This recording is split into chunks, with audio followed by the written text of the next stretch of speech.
Ya, en el caso del eje flotante, en la opción Plasma Tech Famutex, ¿cómo trabaja? Al iniciar, ¿no? Usted lo pone a una altura determinada de acá. Entonces el eje Z, ¿qué va a hacer?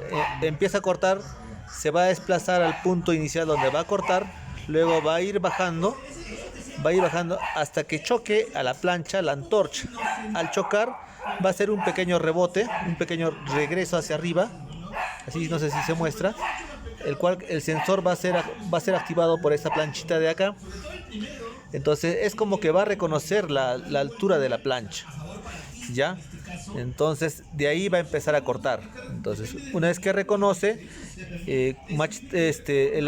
la antorcha va a considerar que es el punto cero y empieza a cortar de ahí, ¿ya? Así trabaja en el eje flotante, ¿ya? Ahora, ¿cómo trabaja en lo que es Match 3 Plasma? Ya, para eso nosotros tenemos que ubicarnos el punto inicial, donde nos vamos a ubicar. Este punto de acá, en el punto inicial, tenemos que bajar hasta el cero, hasta que digamos choque, pero sin maltratar obviamente la antorcha, ¿no? Solo calibramos hasta que choque y todo le ponemos X0, Y0, Z0. Entonces, ¿por qué? Porque cuando se va a desplazar a su primer punto, simplemente cuando va a ir bajando, ya no va a buscar la plancha, simplemente va a buscar el punto cero de este cero de acá.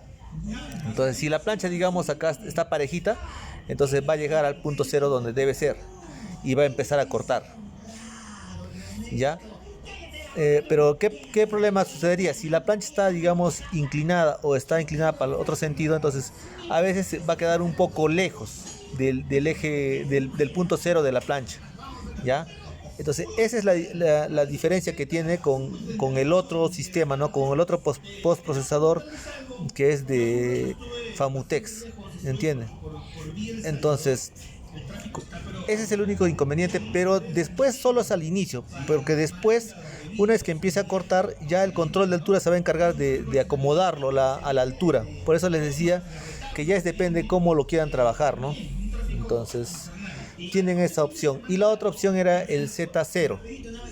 Entonces igual, lo ponen a punto cero o lo ponen allá, no lo ponen a punto cero, sino le ponen a una altura donde ustedes consideren que van a cortar, por decir a unos 3 milímetros, y simplemente ya el eje Z no va a subir ni bajar, simplemente cada vez que se vea a diferentes puntos lo va a hacer recto nada más, sin levantarse. Entonces va recto y empieza a cortar.